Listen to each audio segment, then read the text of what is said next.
அஸ்ட்ரோசைன் channel வாயிலாக உலகெங்கும் வாழ்ந்து கொண்டிருக்கும் சகோதர சகோதரிகளுக்கு அன்பார்ந்த வணக்கங்கள் மற்றும் வாழ்த்துக்கள். இன்றைய பதிவு மார்ச் மாத ராசி பலன்கள். முதல்ல மார்ச் மாதத்தினுடைய கிரக நிலைகளை பார்க்கலாம். அதன்படி பார்க்கும் பொழுது சுக்கிர பகவான் உச்ச பலம் அடையக்கூடிய மாதம், அதாவது மார்ச் மாதம் 2ஆம் தேதியிலிருந்து மார்ச் மாதம் 26 வரை சுக்கிரன் மீனத்தில் அமர்ந்து வலிமையாக இருக்க போகிறார். இந்த மார்ச் மாதம் 11ஆம் தேதி பாருங்க, குரு பகவான் வக்ரமாக இருந்த குரு பகவான் வக்ர நிவர்த்தி அடைகிறது மிதுன மனையில். அப்போ மிதுன மனையில் இருக்கக்கூடிய குரு பகவான் வக்ர நிவர்த்தி அடைந்து துலாமனையும் தனுசையும் கும்பத்தை பார்த்து அந்த வீடுகளை புனிதப்படுத்த போகிறார். சூரிய பகவான் கும்பத்திலிருந்து தன்னுடைய சொந்த வீடான சிம்மத்தை பார்க்குது, அதாவது மார்ச் 15ஆம் தேதி வரை. அதன் பிறகு மீனமனைக்கு செல்கிறார். அங்கு சனி பகவானோட கூட இணைவு. கும்பத்தில் ராகு புதன் செவ்வாய் இந்த 3 கிரகங்களும் வீற்றிருக்க, சிம்மத்தில் கேது பகவான், இந்த மாத தொடக்கத்தில் மனோகாரகனான சந்திரன் பாருங்க கடகத்தில். அப்போது இந்த கிரக அமைப்புகளை வைத்துக்கொண்டு இந்த மார்ச் மாதம் என்ன பலன், எப்படி இருக்க போகுது, என்ன மாதிரியான வழிபாடு நல்லா இருக்க போகுது, அதாவது எந்த மாதிரியான தன்மையில் நம்ம இருந்தால் நம்ம சக்ஸஸ் கொடுக்கலாம் அப்படிங்கிறத டீட்டெயிலாக நம்ம பார்க்க போகிறோம். இந்த பதிவை முழுவதுமாக பாருங்கள். நிச்சயமாக ஏதாவது ஒரு ரூபத்தில் யூஸ்ஃபுல்லாக இருக்குங்கிறதுல எந்தவித மாற்று கருத்தும் கிடையாது. நம்ம சேனலை நீங்கள் ஃபஸ்ட்டு டைம் பார்ப்பவர்கள் என்றால் மறக்காமல் சப்ஸ்கிரைப் பண்ணிக்கிங்க.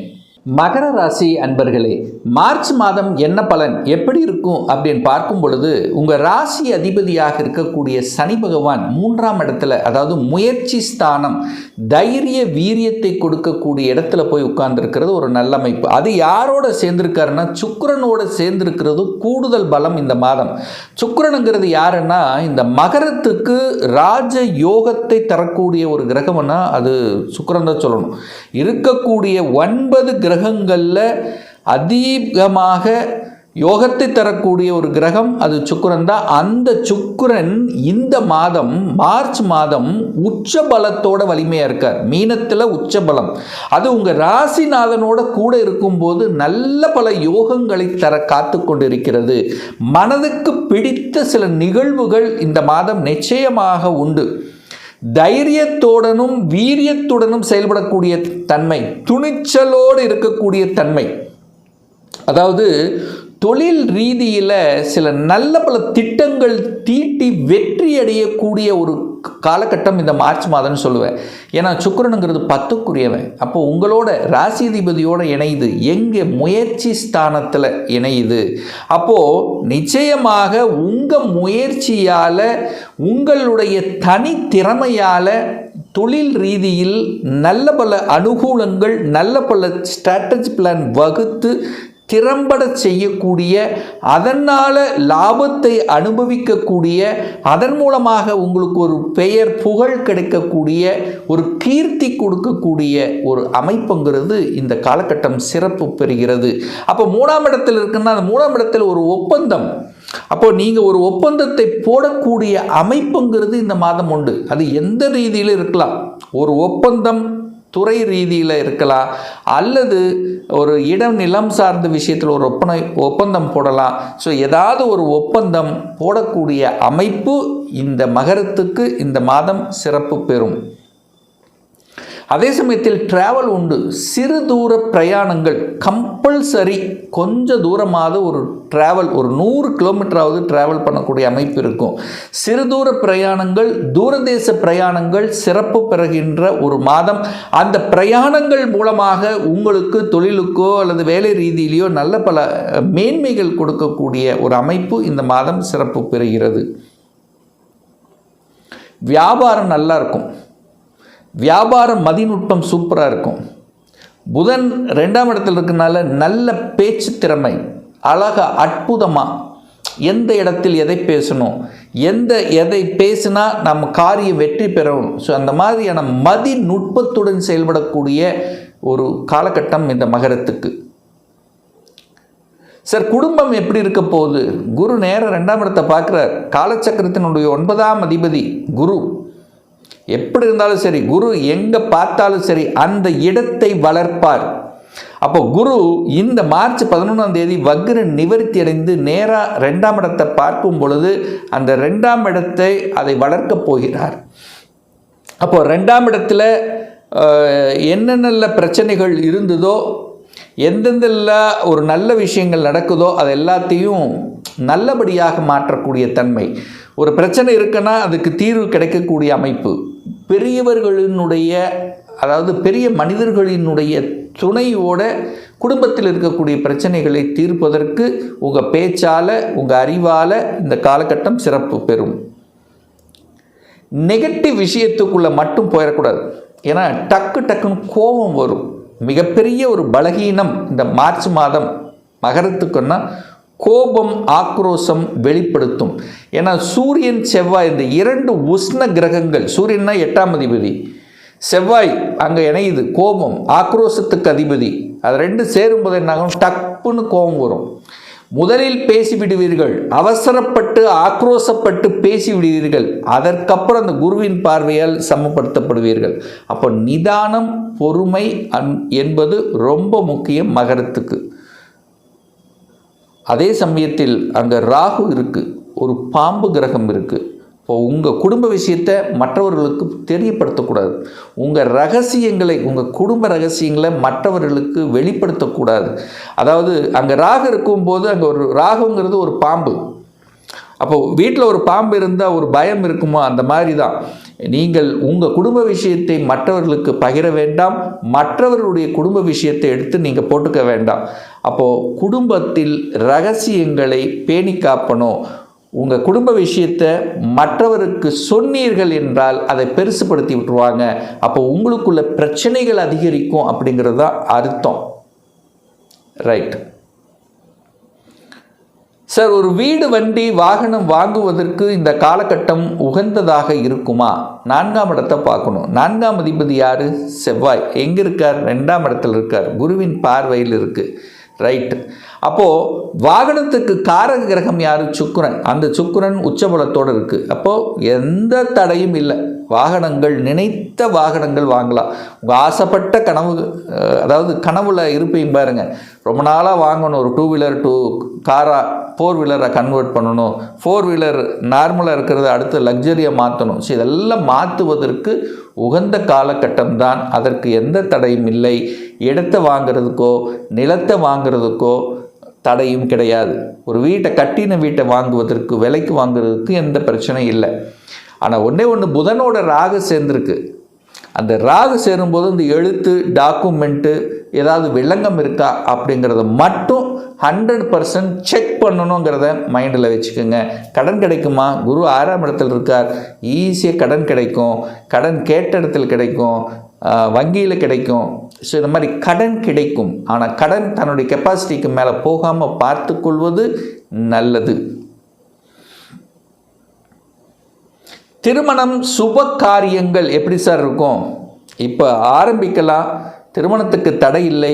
குரு பார்க்குற 2ஆம் இடத்துல பார்க்குறார். 2ஆம் அதிபதி 3ஆம் இடத்துல இருக்குது. இந்த மார்ச் ஏப்ரல் மாதத்துக்கு அப்புறம் குரு பயிற்சி நடக்கும். குரு 7ஆம் இடத்துக்கு வந்துடுவார். அப்போ தாராளமாக இந்த மகரத்துக்கு திருமணத்துக்கான அத்தனை முயற்சிகளும் எடுக்கலாம். சக்ஸஸ் கொடுக்கக்கூடிய நிகழ்வு தான் இருக்கிறது. சார், வேலை கிடைக்குமா? வேலை போயிடுச்சு, போன மாதம் போயிடுச்சு, அல்லது 2 மாதம் வரைக்கும் வேலையில் ஏதாவது நிலைத்தன்மை இல்லை, தேடிட்டு இருக்கேன். இப்போ இந்த மாதம் எனக்கு வேலை கிடைப்பதற்கான அறிகுறி இருக்கா? 100% உங்கள் முயற்சியால் உண்டு. ஏன்னா 10ஆம் அதிபதி உச்சம். அப்போ 10ஆம் அதிபதி வலிமை பெறுது. அப்போ உங்களுக்கு வேலை கிடைச்சே ஆகணுமே. குரு என்கின்ற கிரகம் 2ஆம் இடத்தை பார்க்குது. அப்போ உங்களுக்கு பணம் வீட்டுக்கு, குடும்பத்துக்கு கொண்டு வரணுமே. ஸோ அந்த வகையில் மகர ராசி என்பவர்களுக்கு, வேலையில்லாத மகர ராசி என்பவர்களுக்கு இந்த மார்ச் மாதம் முடிவதற்குள் நிச்சயமாக வேலையை உருவாக்கி கொடுத்துரும். அதாவது நீங்கள் படித்த படிப்புக்கு தகுந்த மாதிரியான ஒரு வேலை என்பது நிச்சயமாக உண்டு. வேலை மாறுவது, உத்தியோகம் மாறுவது, இடம் மாறுவது அத்தனையும் உங்களுக்கு சக்ஸஸை கொடுக்கும். என குரு 10ஆம் இடத்தை பார்க்குது. 10ஆம் இடத்து அதிபதி உச்சமாக இருக்கிறது. குரு பகவான் 12ஆம் இடத்தை பார்க்கறதுனால உங்கள் ஊரை விட்டு வெளியே வேலை கிடைக்கும். உங்கள் சொந்த டிஸ்ட்ரிக்டை விட்டு வெளியே தேடுங்க.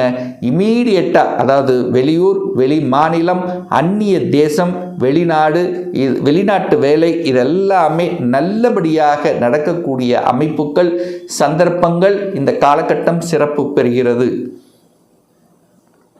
சார், நான் வெளிநாட்டில் இருக்கிறேன், எனக்கு பிஆர் அப்ளை பண்ண கிடைக்குமா? பிஆர் அப்ளை பண்ணுவதற்கான சந்தர்ப்ப சூழ்நிலை இப்போ கோச்சார் ரீதியில் எப்படி இருக்குது?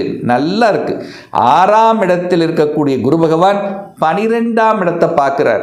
12ஆம் இடம் என்பது தான் வெளிநாடு, வெளி மாநிலத்தை குறிக்கக்கூடிய இடம்.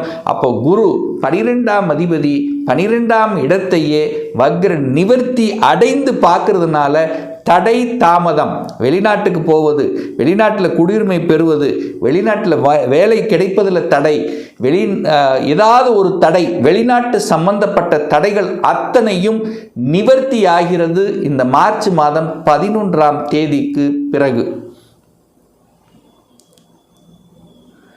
சார், 9ஆம் அதிபதி யாரு? பாக்கியத்தை கொடுக்கக்கூடியவன் புதன் 2ஆம் இடத்துல இருக்கு. 10ஆம் அதிபதி யாரு? சுக்கிரன் உச்ச பலத்தோடு இருக்கு. 11ஆம் அதிபதி யாரு? செவ்வாய். அப்போ குருவினுடைய பார்வையில் இருக்கிறதுனால ஒரு சிலருக்கு அந்த சூரியன் நேர சிம்ம வீட்டை பார்க்கறதுனால அரசுல திடீர் மாற்றங்கள், அரசுல பதவி ப்ரமோஷன், இடமாற்றம், இதெல்லாம் டக்குன்னு நடக்கும். ஒரு சிலருக்கு அரசியலில் என்ட்ரி ஆகக்கூடிய வாய்ப்புகள், சந்தர்ப்பங்களும் நிச்சயமாக உருவாக்கும். ஒரு நல்ல தெய்வ வழிபாடு இந்த மகரத்துக்கு அப்படின்னு எடுத்துக்கொண்டால் 5ஆம் அதிபதியோடு உங்கள் ராசிநாதன் இருக்கிறதுனால 5 என்பது பூர்வீகம். பூர்வீக தெய்வத்தை, அதாவது உங்களுடைய குல தெய்வத்தை இந்த மாதம் பௌர்ணமி நாளாக இருக்கட்டும் அல்லது அமாவாசையாக இருக்கட்டும், ஏதோ ஒரு நாள் சென்று வழிபடுவது ரொம்ப ரொம்ப நல்லது. உணவு தானங்களை வழங்க நிச்சயமாக உங்களுக்கு, அதாவது மனதில் இருந்து வந்த குழப்பங்கள் தெளியும். இதில் எந்தவித மாற்று கருத்து இல்லை. அதே போல் ஒரு மனக்குழப்பமாக இருக்குன்னா நிச்சயமாக நீங்கள் உணவு தானங்களை வழங்கும்போது அந்த மனக்குழப்பம் தெளிவு பெறும் என்பதில் எந்தவித மாற்று கருத்தும் கிடையாது. இப்போ நான் சொன்னது கோச்சார ரீதியாக இந்த மார்ச் மாதத்துக்குரிய ஒரு பொதுவான பலன்கள். இந்த ராசி நட்சத்திரத்தில் பார்த்தீங்கன்னா பல கோடிக்கணக்கான பேர் இருப்பீங்க. எல்லாருக்கும் ஒரே மாதிரி பலன்னா நிச்சயமாக கிடையாது. ஏன்னா ஒவ்வொருத்தரும் டிஃப்ரெண்ட்டு. ஒவ்வொருடையருடைய ஜாதக அமைப்புகளும் வேறுபடும், தசாபுத்திகளும் மாறுபடும், அதற்கு தகுந்த மாதிரி பலன்களும் மாறுபடும். ஒரு துல்லியமான பலன், உங்கள் ஜாதகத்தில் கிரகங்கள் எப்படி இருக்குது, என்ன ஆதிபத்தியம் பெற்றிருக்கு, எந்த டிகிரியில் இருக்கார், இப்போ நடப்பு தசாநாதன், புத்திநாதன், சூட்சமநாதன் எப்படி இருக்கு என்பதை பொறுத்து நீங்கள் கேட்கக்கூடிய எந்த கேள்வியாக இருந்தாலும் சரி, 2026 சொந்த தொழில் செய்வதற்கான கொடுப்பினை இருக்கா, அப்படி இருக்கக்கூடிய பட்சத்தில் எப்போ நம்ம சொந்த தொழிலை ஆரம்பிக்கலாம், இப்போ நான் +2 முடிச்சிட்டேன், எந்த கோர்ஸ் எடுத்து படித்தா நம்மளுடைய ஃப்யூச்சர் நன்றாக இருக்கும், திருமணம் தடைபட்டு கொண்டே இருக்கு, எப்போ தான் சார் திருமணம் நடக்கும், எப்போ குழந்தை பாக்கியம் கிடைக்கும், எப்போ ப்ரமோஷன் கிடைக்கும், எப்போ நான் வீடு கட்டுவேன், இது போன்ற கேள்விகளுக்கு துல்லியமான பதிலை நம்மால் கூற முடியும். ஒரு பர்சனல் கன்சல்டேஷன் எடுத்துக்கணும், ஒரு சுயஜாதகம் பார்க்கணும் என்று விருப்பப்படக்கூடிய அன்பர்கள் டிஸ்பிளே தெரியக்கூடிய நம்பருக்கு வாட்ஸ்அப் மூலியமாகவோ ஃபோன் கால் மூலியமாகவோ தொடர்பு கொண்டு அப்பாயின்மெண்ட் பெற்றுக்கொண்டு நேரடியாகவோ அல்லது ஆன்லைன் மூலமாகவோ கன்சல்டேஷன் எடுத்துக்கலாம். நம்முடைய அலுவலகம் கோயம்புத்தூரில் அமைந்துள்ளது. அதாவது கோயம்புத்தூரிலிருந்து மேட்டுப்பாளையம் செல்லும் வழியில் வெள்ளக்கிணர் பிரிவுக்கு அருகில் அன்னபூர்ணா ஹோட்டலுக்கு பக்கத்தில் அமைந்துள்ளது. பிரியர் அப்பாயின்மெண்ட் வாங்கிட்டு நேரடியாக கன்சல்டேஷன் எடுத்துக்கலாம். இந்த பதிவு நிச்சயமாக, அதாவது ஏதாவது ஒரு ரூபத்தில், எந்த ரூபத்திலேயாவது உங்களுக்கு ஒரு பலன் நிச்சயமாக உண்டு, மாற்று கருத்து என்பது இல்லை.